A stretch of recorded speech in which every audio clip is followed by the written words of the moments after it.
अब हम question number 9 solve करने वाले हैं 9.6 का एनसीईआरटी क्लास 12 का मैथ 9.6 रैखिक अवकलन समीकरण को सॉल्व करते हैं। देखते हैं कि कैसे इसको सॉल्व किया जाता है। पहले तो इसको हम लोग रैखिक अवकलन समीकरण में बनाएंगे। रैखिक अवकलन समीकरण में जब इसको हम लोग बना लेंगे तो क्या आएगा देखिएगा। इसको सॉल्व करते हैं। पहले रैखिक अवकलन समीकरण के फॉर्म में इसको कन्वर्ट करते हैं। कन्वर्ट करेंगे तो क्या होगा, पहले तो इस क्वेश्चन को लिख लो x dy dy अपॉन में dx प्लस में y माइनस में x प्लस में xy इंटू में cot x इक्वल टू में 0 है। अब क्या करते हैं, सारे टर्म को y को छोड़ के बाकी के टर्म को उधर ले जाएंगे। ले जाने के बाद क्या आएगा हमारे पास x dy अपॉन में dx प्लस में y, जब x उस साइड चला जाएगा तो क्या आएगा फ्रेंड्स प्लस x xy। देखिए यहाँ भी y है तो y को यहाँ ले जाओ, y यहाँ भी है तो इन दोनों को टर्म को एक पास ले लो, y प्लस में xy cot x और माइनस x को उस साइड ले जाओगे तो प्लस x हो जाएगा। प्लस x के बाद क्या होगा, फिर लिखेंगे h dy अपॉन में dx प्लस इन दोनों में से हम क्या कॉमन करेंगे y कॉमन करोगे तो क्या आएगा 1 plus x cot x into में y इक्वल टू में x। ठीक है फ्रेंड्स, अब यहां से x हटाने के लिए हम प्रत्येक टर्म में x से डिवाइड करेंगे तो यहां लिखना पड़ेगा दोनों पक्षों में x से भाग करने पर जब दोनों पक्षों में x से भाग देंगे तो क्या आ जाएगा हमारे पास, देखिएगा x से यहां डिवाइड कर दो, क्या हो जाएगा x dy अपॉन में dx, यहां x से डिवाइड कर दिया गया। फिर 1 प्लस क्या हो जाएगा 1 प्लस x cot x, यहाँ भी x से डिवाइड कर देंगे और इनटू में यहाँ पे दिया है y, लिख लेते हैं यहाँ पे y इक्वल टू में x अपॉन में x। देखिएगा ये कट जाएगा, यहाँ से भी ये कैंसिल हो जाएगा तो हमारे पास आएगा क्या dy अपॉन में dx प्लस, देखिएगा यहाँ पे 1 plus x cot x upon में x और इंटू में y इक्वल टू 1। अब हम लोग लिखेंगे रैखिक अवकलन समीकरण से तुलना किया जाएगा, लिखेंगे माना रैखिक अवकलन समीकरण और रैखिक अवकलन समीकरण क्या होगा dy अपॉन में dx plus py equal to q से तुलना करने पर जब तुलना करेंगे तो क्या आएगा, यहाँ पे y का आगे p है, यहाँ पे y का आगे 1 plus cos cot x upon x है, 1 plus x cot x upon x है तो इसको हम p मान लेंगे क्योंकि y के आगे p है तो 1 plus x cot x upon में x। ठीक है, ये p हो गया। q क्या है, q की जगह पे 1 है तो 1 ही लेंगे।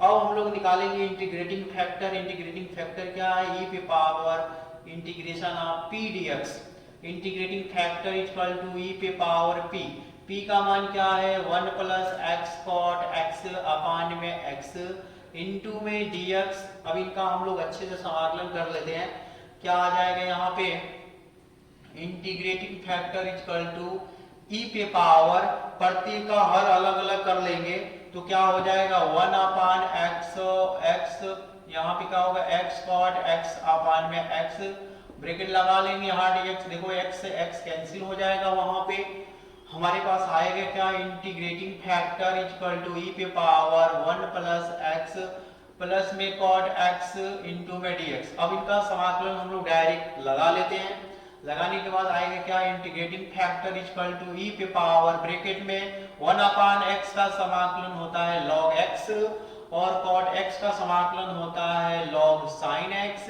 ठीक है फ्रेंड्स, अब दोनों log प्लस में है तो log प्लस में होता है तो इंटू में लिख लेते हैं, integrating factor equal to e पे पावर log x अपॉन में sin इंटू में रहेगा तो प्लस में रहेगा तो इंटू में होगा x into sine x।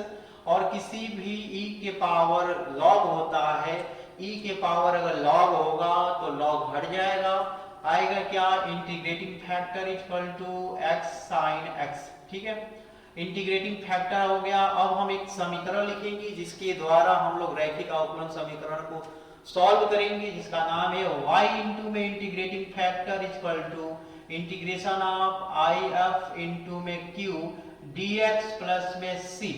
dx plus में c। अब इसको मिटा देते हैं।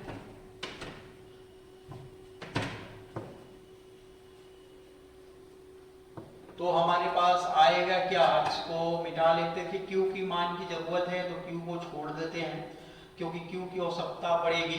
ठीक है, q की आवश्यकता पड़ेगी, तो q की आवश्यकता पड़ेगी तो देखिए इसमें इंटीग्रेटिंग फैक्टर में मान रखिए, यहां से लेकर यहां से रखिए यहाँ पे, तो क्या हो जाएगा y इंटू में x sine x, integrating factor की जगह पे रखेंगे। यहां भी इंटीग्रेटिंग फैक्टर है तो वहां भी इंटीग्रेटिंग फैक्टर की जगह पे वैल्यू रखेंगे, x इंटू में साइन x, q का मान 1 dx प्लस में c। अब हमारे पास आ क्या जाएगा y इंटू साइन x। अब हम लगाएंगे इंटीग्रेटिंग बाय पार्ट्स रूल, क्योंकि हमारे पास एक अलजेब्रा है और एक है क्या, ट्रिगो। अब ट्रिगो के अनुसार हम लोग लगा लेंगे आइलेट रूल। आइलेट रूल होता क्या है, आई इनवर्स लॉगरिथम अलजेब्रा ट्रिगो, पहले अलजेब्रा आता है फिर ट्रिगो आता है। तो अलजेब्रा हमारा पहला फंक्शन, ट्रिगो हमारा दूसरा फंक्शन।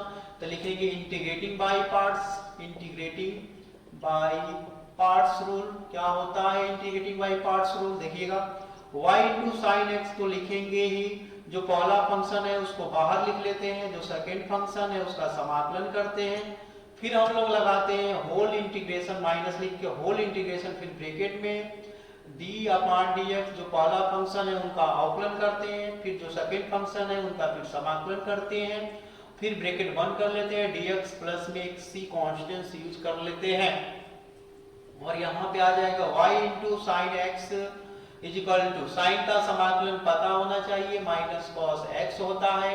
यहाँ पे dx अपॉन dx कट जाएगा, साइन का समाकलन क्या होता है माइनस कॉस x, लिख लेंगे dx प्लस c। ठीक है, अब यहाँ पे क्या हम यूज कर लेंगे, यहाँ माइनस को आगे कर लेंगे, पहले ये लिख लो y into sign y into x, देखो यहाँ पे x छूट गया, यहाँ पे भी x छूटा है, लिख लेते हैं y इंटू में x, यहाँ भी x छूट गया है, y इंटू में x,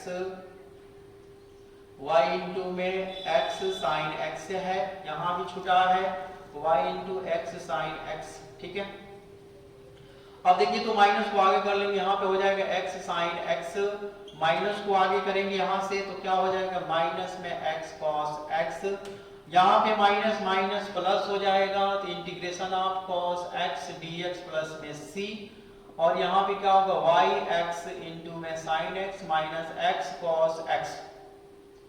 cos x का समाकलन होता है साइन x प्लस में c।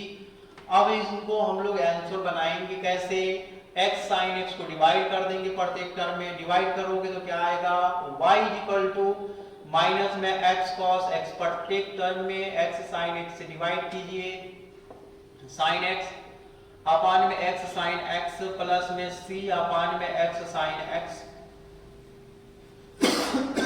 देखिएगा क्या आएगा, x कैंसिल हो जाएगा, y is equal to cos x upon sine x का मान होता है cot x, यहाँ हो जाएगा cot x, और साइन से साइन कैंसिल हो जाएगा, यहाँ पे आ जाएगा 1 अपान x, और यहाँ पे हो है c अपान में x इंटू में साइन x, और जो हमारा यही आंसर होगा।